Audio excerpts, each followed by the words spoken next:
میرے پاس آئے، کہا گھر نہیں ہے۔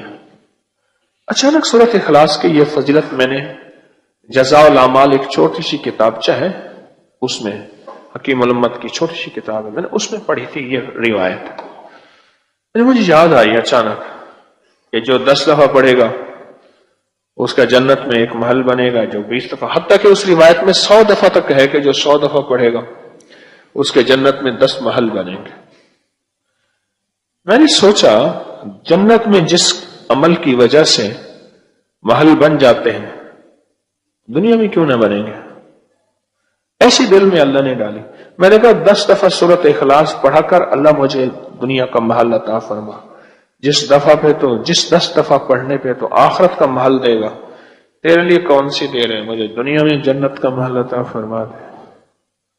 ایسے میں نے کہہ دیا، سر راہ کسی نے کہا، کہہ دیا، اس کے بھی اندر دل میں بات لگ گئی۔ ایسے ہی میرے دل میں اللہ نے ڈالی، ارے بھائی بس بات ہوئی، ہو گئی۔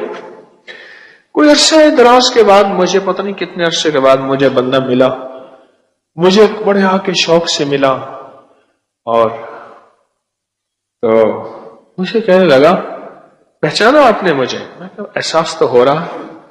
کہنے لگا وہی ہوں جس کو آپ نے سورۃ قل ہو اللہ بتائی تھی، بڑا آسان عمل تھا، اس بات کو بڑے خوش ہو کے کہتا تھا، بڑا آسان عمل تھا۔ تو میں نے پڑھا، اللہ نے مجھے مال دے دیا، مجھے گھر مل گیا۔ کیا پڑھا؟ آپ نے نہیں کہا تھا 10 دفعہ سورۃ قل ہو اللہ پڑھ؟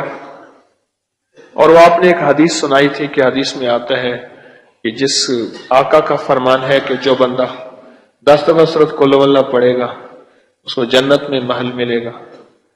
تو تجھے اللہ جنت میں دے سکتا ہے، کیا میرا رب دنیا میں نہیں دے سکتا؟ بس یہ بات تھی، میں نے پڑھنا شروع کر، مل گیا۔ آپ کو بھی اجازت ہے۔